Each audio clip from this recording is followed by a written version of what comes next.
네, 성도 여러분 안녕하십니까? 지난 직원회 때 결의한 내용인데요. 12월 셋째 주인가? 우리 마지막 주 바로 전주에 골든벨을 하기로 했습니다. 그래서 우리 창세기 그 다음부터 지금 우리가 공부하고 있는 출애굽기 내용까지 우리 열심히 공부하셔서 그때 또 여러분들이 배웠던 그러한 이야기들을 또 나눠주시고 또 그 좋은 순서를 통해서 여러분들이 또 유익한 그런 시간들을 가졌으면 좋겠습니다. 하여튼 시험 치는 내용들은 워낙 범위가 광대하니까 중요한 내용들 중심으로 해서 이렇게 문제를 낼 테니까요. 지금부터 틈틈이 복습하시고 여러분의 영적 유익을 위해서 복습하시고 공부해 주시면 감사하겠습니다. 지난 시간에 이어서 이제 성소 이야기를 계속 우리가 공부하고 있는데요. 이 성소의 기물을 통해서 이제 들려주는 이야기를 계속 우리가 들으면서 하나님께서 이런 기물 하나하나를 통해서 우리에게 주시는 메시지를 이해하고 또 영적 교훈을 찾으면서 우리가 믿음으로 그 예수님께서 계신 그 성소 안으로 들어가는 경험을 우리 모두가 할 수 있도록 우리가 지금 공부를 하고 있습니다. 이 모세가 시내산에 올라가서 40일 동안 주님과 함께 머무를 때 출애굽기 25장에 보면 이제 모세는 성막 건축에 대한 지시를 받게 됩니다. 그 성소에서 가장 중요한 곳은 하나를 제외하다 보면 마지막에 남는 곳은 어딘가 하면 지성소에 있는 그 기물들만 남아요. 그 하나님이 계시는 곳이 지성소죠. 근데 하나님께서 모세에게 이제 이스라엘 진중에 거하기를 원하신다는 말씀을 하셨습니다. 그러면 하나님이 계셔야 될 집이 필요하고 또 하나가 뭔가 하면 그분이 좌정하셔서 통치하실 보좌가 있어야 됩니다. 이 보좌가.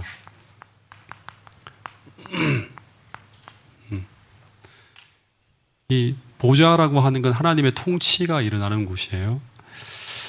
근데 이 보통 우리가 왕의 보좌라고 하면 어떤 생각을 하는가 하면 높은 대리석 단이 있어야 되고 그리고 신하들이 왕을 옹이할 수 있는 넓은 공간이 있어야 된다고 생각을 해요. 마찬가지로 온 우주를 다스리시는 하나님의 보좌를 만들려고 한다면 높은 단이 있어야 되고 그리고 수많은 천사들이 서 있을 수 있는 공간이 필요하다고 하는 생각을 할 수 있어요. 근데 출애굽기 25장 10절부터 16절의 내용을 보면 하나님이 하나님의 보좌를 위해서 무엇을 만들려고 하죠? 높은 단도 아니고 그리고 넓은 공간도 아니고 오직 뭐 하나를 만들려고 하죠? 하나의 궤. 이 궤라고 하는 건 뭔가 하면 상자죠. 상자 하나를 만들려고 하는 거예요. 나무로 만든 상자.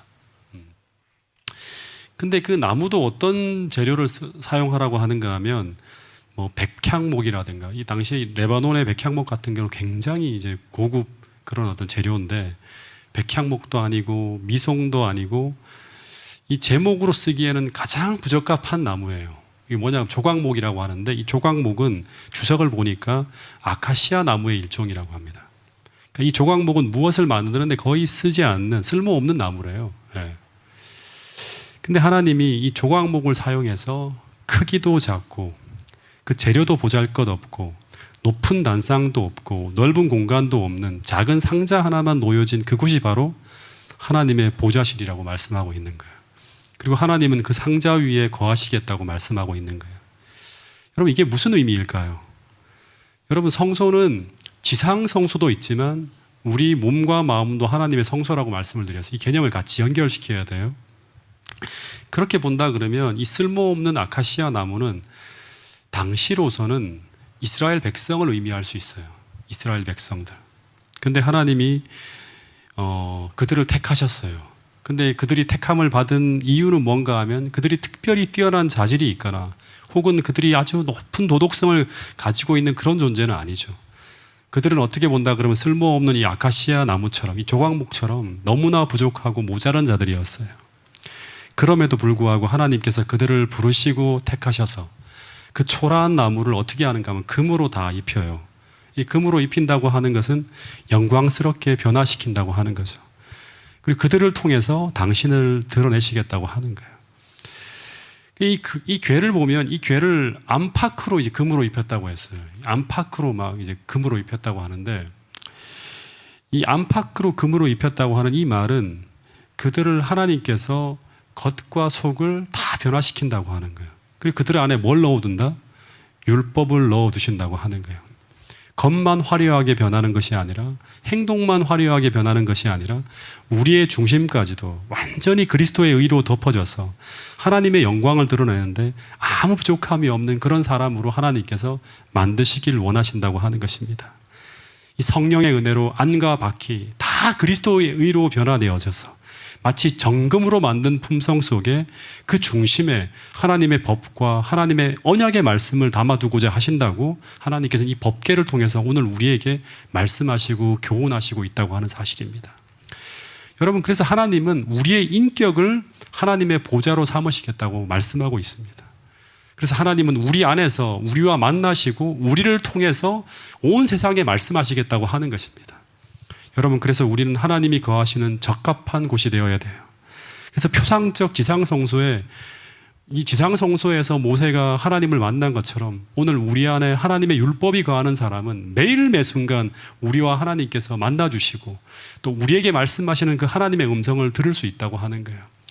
내가 지성소 안에서 그 그룹 천사 사이에서 너희와 만나고 내가 너희에게 말씀하시겠다고 하는 그 음성은 오늘 우리의 마음속에서 날마다 하나님께서 우리와 만나시고 우리에게 말씀해 주시겠다고 하는 그런 교훈이 담긴 메시지라고 하는 사실을 꼭 기억할 수 있게 되기를 간절히 바라겠습니다. 또 하나, 이제 여기 보면 이제 출애굽기 25장 17절부터 20절에 보면 이 하나님의 보좌가 있는 곳에는 항상 뭐가 등장하는가 하면 그룹 천사가 등장합니다. 네. 이 보좌와 그룹 천사는 붙어 있어요.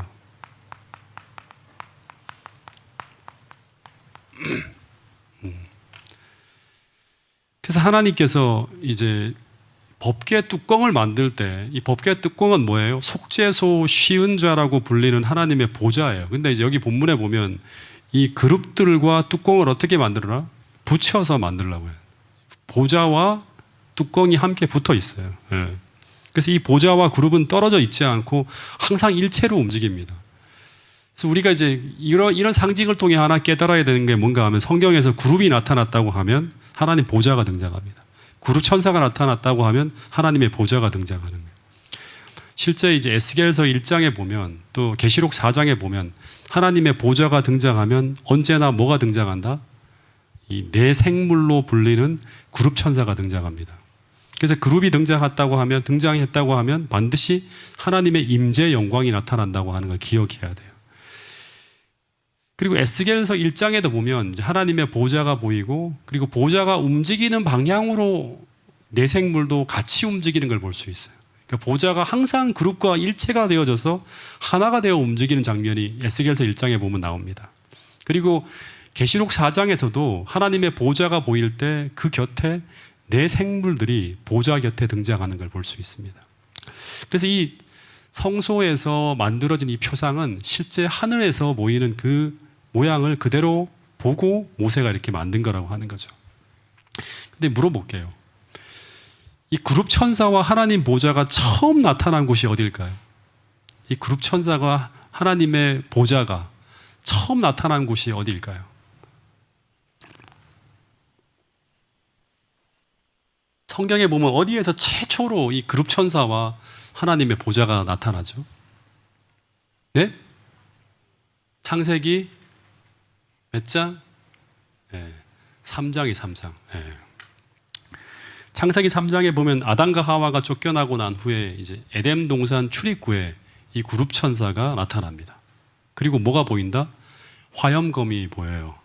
24절에 보면 창세기 3장 24절에 보면 이같이 하나님이 그 사람을 쫓아내시고 에덴 동산 동쪽에 그룹들과 두루 도는 불칼을 두어 생명나무의 길을 지키게 하시니라 하는 거예요.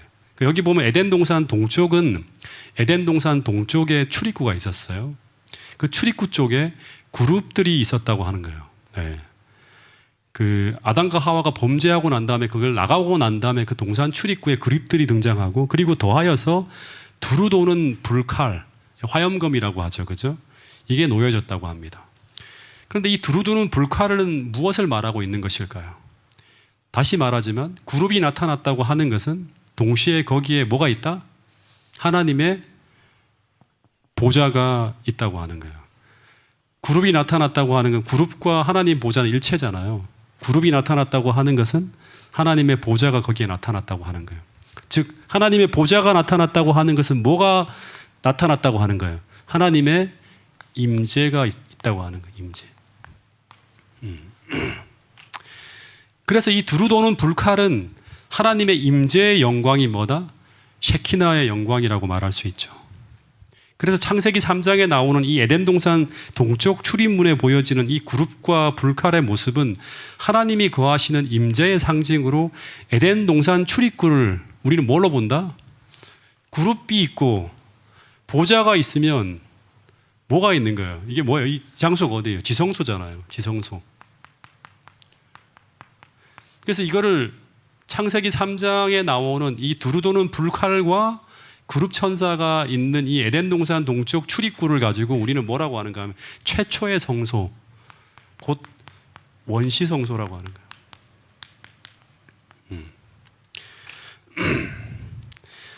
실제로 이 최초의 성소 앞으로 아담과 하와가 나아가서 하나님께 제사를 드리고 예배를 했다는 기록이 있나요? 네. 부조화 선지자 83페이지에 보면 이런 말씀이 있습니다. 같이 한번 읽어볼까요? 자, 시작. 또한 수세기 동안 세상에 남아있던 하나님의 동상 가운데 진리에 대한 무언의 증인이 있었다. 그룹 천사가 지키던 낙원의 문에 하나님의 영광이 나타나고 이곳으로 처음 예배자들이 나아왔다. 이곳에 그들의 제단이 세워지고 그들의 제물이 바쳐졌다. 가인과 아벨이 제물을 가져오고 하나님께서는 그들과 교통하시려고 내려오신 곳도 이곳이었다. 네, 그러니까 수세기 동안 세상에 남아 있었던 하나님의 동산, 그러니까 에덴 동산은 수세기 동안이라고 하는 건 언제까지예요? 노아홍수 직전까지죠. 에덴 동산이 있었는데 그룹 천사가 지키던 낙원의 문에 하나님의 영광이 나타나고 그 화염검이죠. 이곳으로 처음 예배자들이 나왔다. 성소로 나오는 거예요. 하나님 앞으로 나오는 거죠. 하나님의 보좌 앞으로 나오는 거예요. 이곳에 그들의 제단이 세워지고 성소예요. 그들이 제물을 바쳤죠. 가인과 아벨이 제물을 가져오고 하나님께서 그들과 교통하시려고 내려오신 곳도 어디다? 에덴 동산 동쪽 출입구예요. 예. 근데 여러분 이제 생각해야 될 게 뭐냐 그러면 하나님과 일체로 연합되어져 있던 이 그룹 천사 중에 하나가 누구였죠? 이 그룹 천사 중에 하나가 누구였죠? 네? 루스벨이죠. 네. 하나님과 일체로 움직였던 하나님 가장 가까이 있었던 존재가 바로 누구인가 하면 루스벨 천사였다고 하는 거예요. 그런데 그렇게 아름답고 그렇게 온전한 빛 가운데 살아도 어떻게 될 수 있다? 불의한 삶을 살아갈 수 있다고 하는 참으로 놀라운 아이러니가 이제 여기서 나오는 거예요. 네. 여러분 근데 이 그룹 천사처럼 하나님 가장 가까이 했던 이 루스벨과 같은 똑같은 존재가 인간 가운데 있죠. 예? 하나님의 보좌 바로 옆에 있었던 루스벨처럼 이 그룹 천사처럼 예수님의 가장 가까이 있었던 존재가 누구예요? 예? 예수님 가장 가까이에 머물렀던 존재가 누구예요? 유다죠, 유다. 똑같아요. 예. 그렇게 예수님 곁에 머물러도 그렇게 온전한 빛과 온전한 가르침을 받는 그 가장 가까이 있는 위치에 머물러도 어떻게 변할 수 있다? 예, 루스벨처럼 변할 수 있다. 오늘 우리도 마찬가지라고 하는 거예요. 우리도 그렇게 변할 수 있다고 하는 거예요. 그런데 이 유다와 사단의 공통점이 뭘까요? 유다와 사단의 공통점이 뭘까요? 예.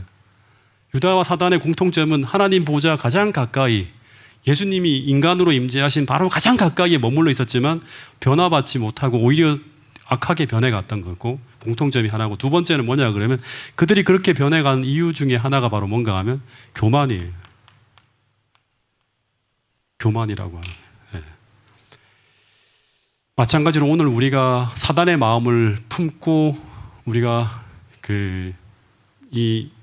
살아가고 있다면 이 교만한 정신을 우리가 내려놓지 않고 있다면 우리는 어떻게 될 수 있다? 아무리 좋은 말씀, 아무리 많은 빛을 우리 예언의 신을 달달 읽고 성경을 읽고 한다 할지라도 우리는 누구의 길을 따라갈 수 있다? 사단의 길을 따라갈 수 있다고 하는 사실을 우리 모두가 반변교사로 삼고 우리 안에 있는 교만한 정신을 주님 앞에 내려놓을 수 있는 그런 사람들이 우리 파주중앙교회 모든 성도들이 될 수 있기를 간절히 바라겠습니다. 가장 무서운 게 교만이에요. 가장 무서운 게. 어쨌든 이 지성소의 기물로 이스라엘 백성들이 만들어야 되는 것은 뭔가 하면 법궤를 만들어야 되고, 또 하나는 법궤의 뚜껑인 그분의 보좌를 만들어야 되고, 그리고 그분과 함께 움직이는 그룹 천사를 만들어야 돼요. 근데 이 법궤 안에는 하나님의 통치의 율법이 담겨 있고, 그리고 그 법궤의 뚜껑은 그분이 임재하시는 장소인 속죄소 시은자예요. 그런데 그룹 천사는 하나님의 속죄소와 법궤 안을 관심 있게 바라보는 것처럼 이렇게 만들어야 됐어요. 그렇게 하나님께서 모든 기물들을 그들이 하나님이 계획하신 대로 다 만들면 어떻게 하신다? 하나님은 그 그룹 사이에 나타나시고, 그리고 그 사이에서 말씀하신다고 하는 거예요. 오늘 우리도 마찬가지예요. 하나님께서 하나님을 만날 수 있는, 하나님의 음성을 들을 수 있는 그 조건대로 우리의 삶을 순종하면서 하나하나 하나님이 원하시는 바대로 우리가 만들어 간다. 그러면 어떻게 하신다? 하나님은 그 그룹 사이에 나타나시고, 그 사이에서 말씀하신 것처럼 오늘 우리 마음에도 나타나시고, 우리 삶에도 역사하시고, 우리에게도 말씀해 주신다고 하는 사실을 꼭 기억할 수 있게 되기를 간절히 바라겠습니다. 이제 22절부터 보면 이제 뭘 만들려고 하는 게 또 나오는가 하면 이제 떡상을 만드는 이야기가 나옵니다. 떡상을 만드는 이야기가. 자, 잠깐 한번 좀 읽어볼까요? 23절부터 30절까지 말씀인데요. 자, 시작. 너는 조각목으로 상을 만들되 길이는 2규빗, 너비는 1규빗, 높이는 1규빗 반이 되게 하고 순금으로 싸고 주위에 금태를 두르고 그 주위에 손바닥 넓이만한 턱을 만들고 그 턱 주위에 금으로 태를 만들고 그것을 위하여 금고리 넷을 만들어 그 네 발 위에 네 모퉁이에 달되 턱 곁에 붙이라. 이는 상에 맬 채 꿰일 곳이며 또 조각목으로 그 채를 만들고 금으로 싸라. 상은 이것으로 맬 것이니라.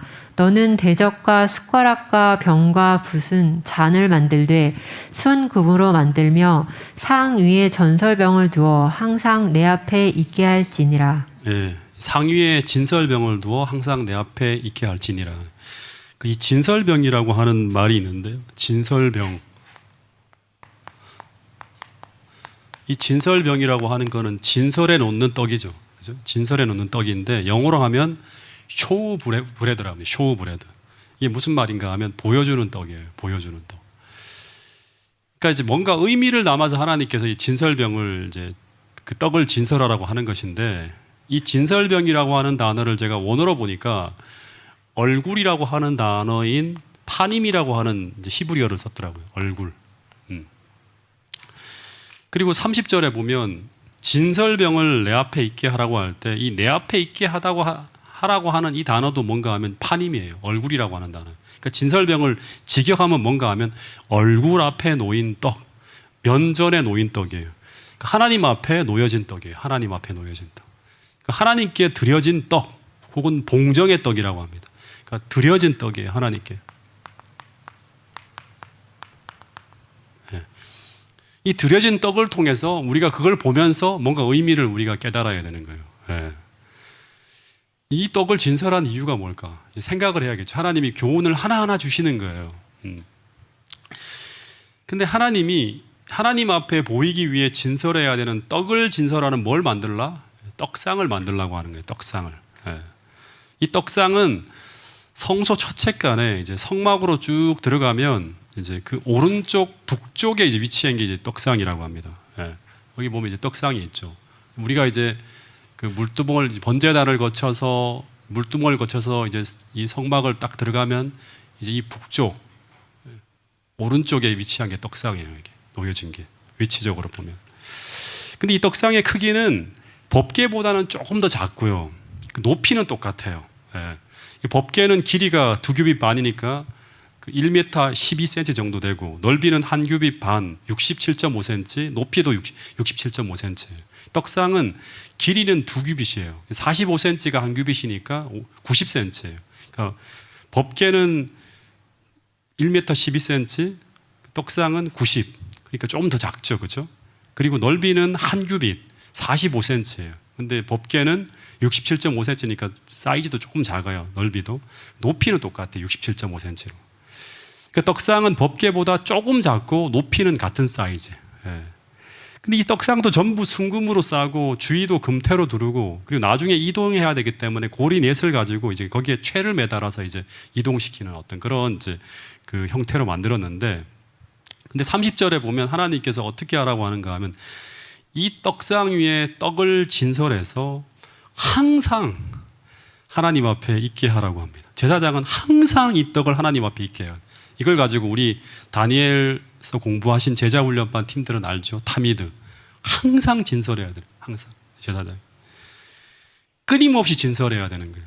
예. 근데 떡을 진설하는 방법은 어떻게 하는가 하면 매 안식일마다 제사장들이 이제 16덩이씩 두 줄로 해서 12개의 떡을 진설합니다. 그리고 과거의 떡은 어떻게 하는가 하면 버리는 게 아니라 제사장들이 먹습니다. 이 떡을. 예.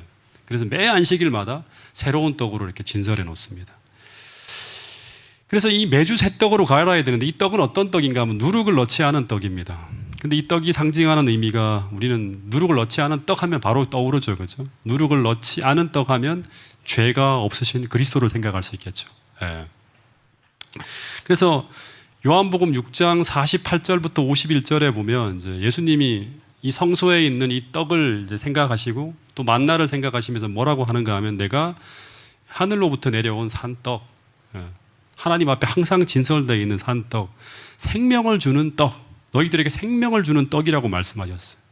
그래서 이 12덩이의 떡은 이스라엘의 12지파, 하나님 나라 백성들이죠. 그죠? 하나님 나라 백성들에게 그들에게 필요한 모든 영적 양식과 육적 양식 모든 것을 공급하는 누구다?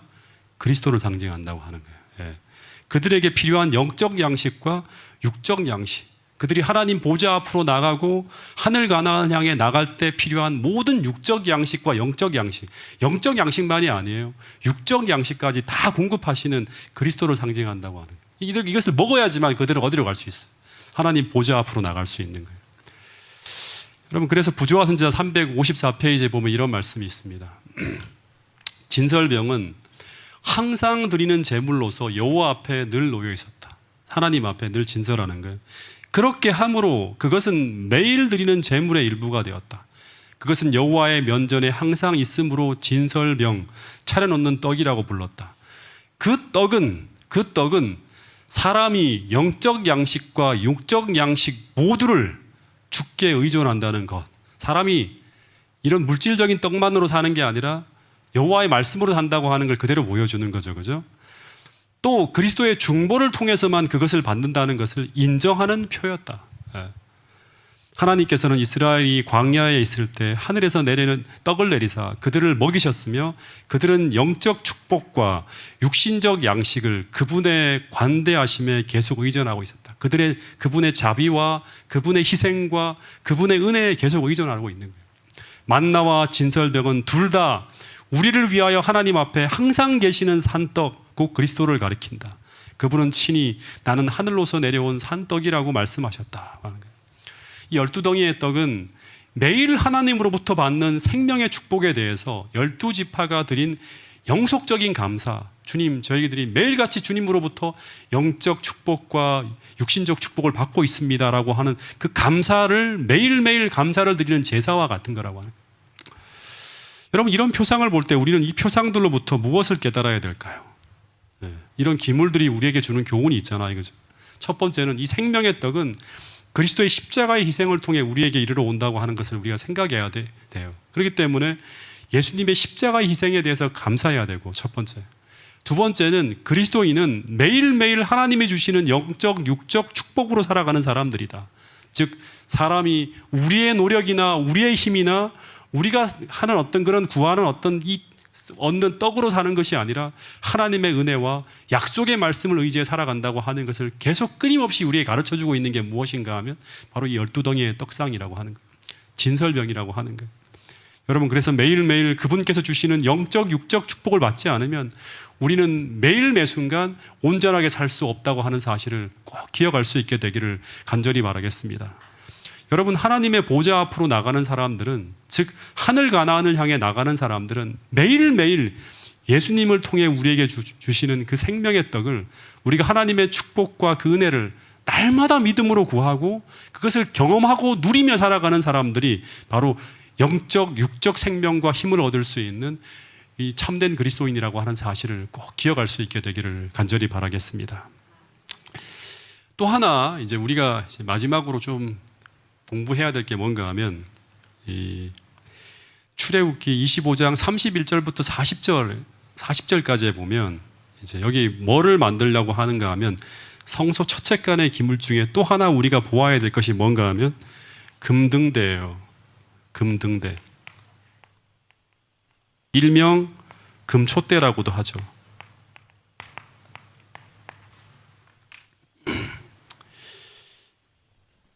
여러분, 성소에는 창문이 있습니까? 없습니까? 창문이 없어요.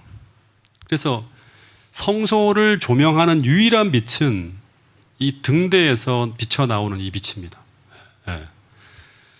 그래서 이 금등대는 이 제사장이 이제 성소에 봉사하기 위해서 딱 들어가면 어디에 위치해 있는가 하면 그 문을 열고 쭉 들어가면 이 남쪽 들어가서 남쪽이에요. 여기가 동쪽이고 여기 남쪽에 이제 남쪽에 위치해 있는 게 바로 이 등대인데, 근데 이 금등대를 어떻게 만들어야 되는가 하면 이제 하나의 줄기를 가운데서 쭉 뽑아서 좌우에 가지 3개씩, 좌측에 셋, 우측에 셋 쭉 뻗어 있는 거예요. 그리고 그 가지 위에 뭐를 올려놓는가 하면 이 등잔을 올려놓고 있는 그런 형태예요.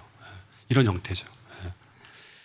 그래서 7가지에 있는 7등잔에서 성소를 비추는 빛이 쫙 비쳐 나옵니다. 이게 조명이죠. 빛이 쫙 비쳐 나오는 거예요. 여러분, 근데 만약에 여러분들이 한번 상상해 보세요. 저는 가끔 상상을 자주 하는데, 여러분들이 성소 안에 딱 문을 열고 들어가잖아요. 휘장을 딱 가르고. 그러면 그 안이 어떤 모습일까요? 어떤 모습일까요? 한번 상상해 보세요. 우리가 만일 성소의 첫 번째 휘장을 열고 들어가면 휘황찬란한 성소의 빛에 감동을 받게 된다고 합니다. 와, 이렇게 돼요. 와. 왜냐 그러면 거기 있는 기물만이 금이 아니라 모든 휘장도 다 금이에요. 다 금색 실로 쫙 휘어져 있고, 그 다음에 천정에는 수많은 이제 이런 성령색색의 실로 천사들을 쫙 수놓은 천사들을 쫙 볼 수 있어요. 그래서 이 하나님 보좌 주위에 둘러 있는 천천만만의 천사를 마치 보는 것 같은 그런 광경이 쫙 펼쳐지는 거예요. 너무너무 화려하고 너무너무 멋있는 그런 장면이 펼쳐지는 거예요. 근데 이것을 어떻게 볼 수 있다고요? 이거 어떻게 볼 수 있다고요? 금등대가 비추는 그 빛을 통해 본다고 하는 거예요. 금등대가 비추는 그 조명을 통해서만이 다 볼 수 있는 거예요. 근데 이 빛이 꺼져 있으면 우리는 성소 안에 사물도 볼 수 없고, 그리고 그 상징들도 하나도 볼 수 없고 또 이해할 수도 없는 거예요. 이 빛을 통해서 우리는 하나님의 보좌 앞으로 나갈 수 있는 거예요. 이 빛을 통해 보면서. 여러분, 마찬가지로 오늘 이 마지막 시대를 살아가는 우리는 지금 정말 암흑천지의 세상을 살아가고 있습니다. 암흑천지의 세상을 살아가고 있어요. 이때 우리에게 너무나 필요한 것이 바로 뭔가 하면 이 암흑천지의 세상을 하나님께서 조명해 주시는 그 우리 앞길을 비추어 주는 그 하나님의 빛을 받아야지만 우리가 어떻게 살아가야 될지, 어떻게 하면 하나님 보좌 앞으로 나갈지, 어떻게 하면 희망을 발견할 수 있는지, 이 하나하나를 볼 수 있는 거예요. 이걸 가지고 무슨 하나님께서 비추어 주시는 이 빛을 가지고 우리는 무슨 빛이라고 하는가? 성경에 보면 주로 자주 말하는 게 생명의 빛이라고.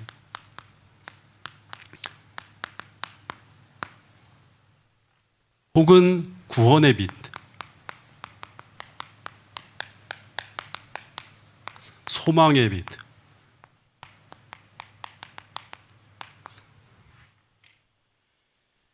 이 빛이 있어야지만 우리는 살 수 있어요. 생명을 향해 나갈 수 있고, 이 시륵같이 어두운 세상, 모든 소망이 다 사라지는 그 가운데서도 하나님으로 여호와로 말미암는 희망의 빛을 발견할 수 있고, 우리가 생명을 향해 나갈 수 있는 빛을 발견할 수 있다고 하는 거예요. 근데 여러분, 이 성경 말씀을 보면 이 등잔과 이 금등대와 그 다음에 이 금등대 주변에 있는 집게라든가 이런 어떤 그 사발 같은 거를 다 이제 순금으로 만들려고 하는데, 이 순금에 사용되어지는 양이 얼마인지 아세요? 여기 보면 1달란트가 사용되어진다고 합니다. 1달란트. 여러분, 1달란트면 양이 얼마나 돼요? 1달란트면 1달란트면 양이 얼마나 되죠? 얼마만큼 한 양이죠? 금 얼마 정도 될까요? 어마어마한 양이에요. 34kg래요. 그럼 34kg을 가지고 이걸 다 만들어야 돼요. 엄청난 양이 비용이 들어가는 거예요. 예. 그리고 이 성소에, 그러니까 이 생명의 빛을 우리에게 비추기 위해서 엄청난 어떤 그런 이 대가가 지불되어져야지만 우리에게 이 생명의 빛을 비출 수 있는 거예요. 이 성소의 금등대는 또 매일매일 아침 저녁에 제사장이 검사해서 심지가 이렇게 망가지고 하면 잘라내야 되고, 그 다음에 계속 이렇게 관리하는 일이 필요해요. 그래서 절대로 그 등대 안에 불이 꺼지게 해서는 안 돼요, 제사장은. 예. 그래서 이것도 탐이 돼요. 항상 등불이 끊임없이 성소 안을 비추게 해야 돼요. 근데 일요일 교회 주석을 보니까 밤에는 켜놨다가, 밤에는 조명을 했다가 아침에는 이 태양빛이 들어오기 때문에 불을 껐다고 하는 그런 말이 있는데, 재림교회에서 그렇게 보지 않아요. 항상 켜놔야 돼요. 예. 그래서 그러면 이 등대를 성경은 무엇을 상징할까? 이 등대를 상징하는 게 뭘까요? 이 등대가 상징하는, 7 금초대가 상징하는 게 뭘까요? 예? 세상의 생명의 빛, 구원의 빛, 소망의 빛을 비추는 이 빛은, 등대는 뭘 상징할까요? 성경에 보면 3가지가 나와요. 예. 3가지가 나오는데, 첫 번째 하나는 뭔가 하면 교회를 상징합니다. 교회를.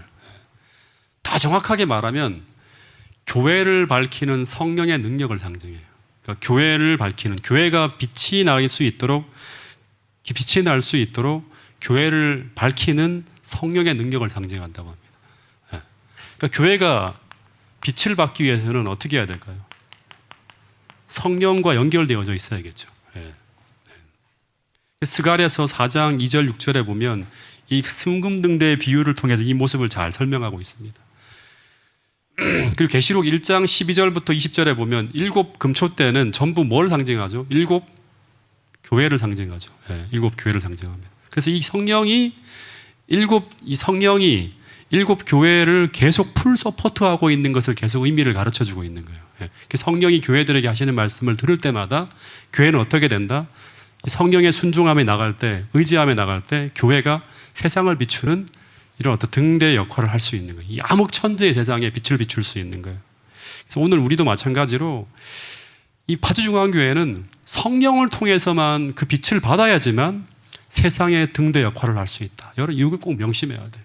이 교회가 성령을 통해서 그 빛을 받아야 돼요. 날마다 교회에 성도들이 기도하고 성령께서 우리에게 말씀하시는 그 말씀이 무엇인지, 이 시대에 우리에게 말씀하시는 그 말씀이 뜻이 무엇인지를 꼭 들어야지만 어떻게 된다? 우리가 온전한 빛을, 온전한 예수 그리스도를 우리가 증거할 수 있는 거예요. 지성소에서 우리를 중보하고 계시는 그 예수님을 우리가 세상에 증거할 수 있다고 하는 거예요. 또 하나, 이 등대는 무엇을 이야기하는가 하면 마태복음 5장 14절부터 16절에 보면 예수님은 뭐라고 하죠? 너희가 세상의 무엇이다? 빛이라고 하는 거예요. 예. 너희가. 두 번째는 우리 개인이에요. 개인. 그리스도인이죠.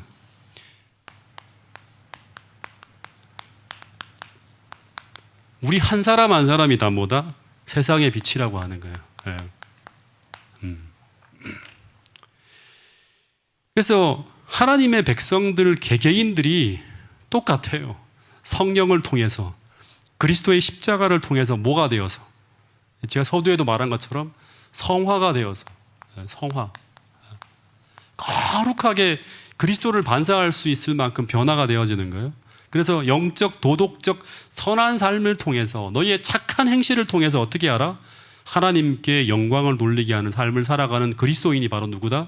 바로 이 빛이에요. 빛. 등대예요. 등대. 예. 너희는 세상의 뭐다? 등대라. 너희는 세상의 등대라. 그래서 마찬가지로 우리도 우리 스스로의 빛으로 세상에 어떤 그 빛의 역할을 할 수 있는 게 아니라 하나님이 주시는 빛을 받아서 반사하는 거예요. 교회도 반사하는 거예요. 그래서 성령께서 교회에게 말씀하시는 음성, 성령께서 개인에게 말씀하시는 음성을 우리가 듣지 않고 그걸 무시하고 살아가게 되면 어떻게 한다? 그 촛대를 어떻게 한다? 옮긴다고 하는 거죠. 옮긴다고 하는 거예요. 그럼 바로 뭔가 하면 교회가 망하는 거예요. 그리스도와 관계없이 살아가고 있다고 하는 거예요. 예.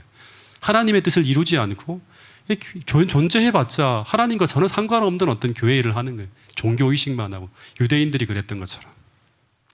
또다시 말하지만 오늘 우리는 매일같이 하나님께서 우리에게 말씀하시는 그 뜻이 무엇인지를 분별하고 세상의 생명의 빛, 구원의 빛, 이 시대에 필요한 소망의 빛을 증거할 수 있는 그런 교회가 되기 위해서 매일 매 순간 성령의 그 호수 앞에 굴복하고 하나님 앞에 겸손히 굴복하면서 그 빛을 받아서 끝없이 성화되어져 가는 그런 여러분과 저가 될 수 있기를 간절히 바라겠습니다. 그리고 재림교회 주석에서는 마지막으로 이런 말을 해요. 최고의 의미에 있어서는 이 성소의 금등대가 의미하는 것은 세상의 빛이요, 세상의 빛이요, 빛들의 아버지께로부터 오는 각양 좋은 은사와 온전한 선물을 영혼에게 나눠주는 우리 구주 예수 그리스도를 가리킨다고 합니다. 예수님이 뭐라고 했는가 하면 그 안에 생명이 있었으니 이 생명은 사람들의 빛이라. 또 예수께서 말씀하여 이르시되 나는 세상의 빛이니 나를 따르는 자는 어둠에 다니지 아니하고 생명의 빛을 얻을. 이 생명의 빛을 얻어야지만 어떻게 하는 우리가 세상의 빛을 반사할 수 있는 거예요. 요한복음 12장 46절 나는 빛으로 세상에 왔나니 무릇 나를 믿는 자는 어둠에 거하지 않게 하려 함이라. 우리는 어둠에 거하는 사람이 아니라 예수님의 빛을 받아서 이 세상에 빛된 삶을 살아가는 사람, 빛된 삶을 살아가는 그런 사람이 되어야 되는 거예요. 오늘 나를 보고 사람들이 예수님을 발견하고 진리의 말씀을 듣고 소망의 말씀을 전할 수 있는 그런 삶과 생애와 그런 어떤 지식을 가지고 있는 사람, 그런 사람들이 파주중앙교회 모든 성도들이 될 수 있기를 간절히 바라겠습니다. 여러분, 교회와 성도들 모두가 이 그리스도로부터 찬란히 비쳐 나오는 그 빛을 성령을 통해서 온전히 우리가 받게 될 때 우리는 그 빛을 반사하며 그리스도를 세상에 전할 수 있는 사람들이 될 수 있는 거예요. 여러분, 그리스도인은 하나님 보좌 앞으로 나가는 사람들입니다. 그리스도인은 하나님 보좌 앞으로 나가는 사람들이에요. 그리스도인은 하나님이 계신 그 하늘 가나안을 향해 나가는 사람이에요. 근데 어떻게 그리스도인들이 하나님의 보좌 앞으로 나갈 수 있는가? 우리는 성소 안으로 들어가서 믿음으로 들어가서 예수 그리스도를 통하여 우리에게 은혜로 제공되어지는 이 영적, 육적 생명의 양식을 매일 먹어야 돼요. 매일같이 먹어야 됩니다. 매일같이 진설에 넣는 그 생명의 떡을 매일같이 믿음으로 예수님이 계신 그곳으로 들어가서 우리가 그 성소에 그 마련되어진 그 생명의 떡을 우리가 영적, 육적 생명의 양식을 매일같이 먹어야 되고 그래야지 우리는 힘을 낼 수 있는 거예요. 그리고 예수님을 통해 우리에게 제공되어지는 그 생명의 빛, 소망의 빛, 구원의 빛을 받아서 우리는 온전히 하나님 보좌 앞으로 하늘 가나안까지 나갈 수 있는 그 빛을 내가 가지고 있고 그걸 걸어가야 되고 그 빛을 세상 사람들에게 증거하는 사람들이 바로 이 마지막 시대를 살아가는 우리 그리스도인이라고 하는 사실을 꼭 잊지 않게 되기를 간절히 바라겠습니다. 다시 한번 오늘 우리 안에 이 빛이 있는지, 오늘 우리는 날마다 이 생명의 떡을 매일같이 하나님 보좌 앞으로 나가서 성소 안으로 들어가서 먹고 있는지, 영적, 육적 이 생명의 양식을 우리가 계속 공급받고 있는지 여러분들 스스로를 살펴보시기를 바라겠습니다. 다음 26장 내용은 우리 그 다음 날, 그 다음 주에 또 공부하도록 하겠습니다. 제가 금요일, 토요일은 영주 교회 주말 붕예로 제가 한 주는 비고요. 그 다음 주 화요일 날 우리 그 다음에 성소에 나와 있는 내용들을 또 함께 나누도록 하겠습니다. 기도 제목을 여러분들에게 나누어 드리겠습니다. 우리 아프신 분들을 위해서 계속 기도해 주시면 감사하겠습니다. 우리 문홍근 우리 할머니를 위해서 또 김무송, 김순진 집사님, 또 우리 전정선 사모님과 성낙원 목사님, 또 우리 장모님을 위해서도 계속 기도해 주시면 감사하겠습니다. 우리 계속 기도의 제목 속에 빠지지 않고 있는 우리 코로나로 인해서 교회 출석하지 못하는 분들을 위해서 기도해 주시고요. 그리고 우리 장광수 성도님을 위해서 꼭 좀 기도해 주시면 감사하겠습니다. 우리 침례를 받고 나면 여러 가지로 또 우리 시험이 있죠, 그죠? 우리 성도님께서 믿음으로 그 모든 것들을 잘 이겨내고 신실한 그리스도인으로 성장할 수 있도록 기도해 주시면 감사하겠습니다. 그리고 구도자를 위해서 계속 기도해 주시면 감사하겠습니다. 우리 어제도 제가 박진영 선생님과 어저께 더 깊은 재림교회 진리를 좀 나누었는데 흔들리지 않고 계속 이분이 더 믿음으로 나가실 수 있도록 기도해 주시고, 그리고 우리 김현숙 성도님께서 오늘 저녁에 우리 정순희 자매님을 이 금촌에 계신 분이라고 합니다.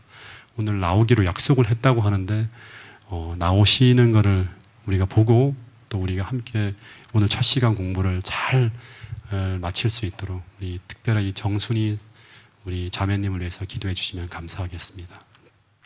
그리고 우리 학생들을 위해 좀 기도해 주시면 감사하겠습니다. 우리 유재원 학생이 이제 수시 시험을 보게 됩니다. 우리 좋은 결과가 있을 수 있도록 또 믿음 안에서 하나님을 의지할 수 있도록 우리 재원이를 위해서 기도해 주시고 우리 전혜빈 학생을 위해서도 기도해 주시면 감사하겠습니다.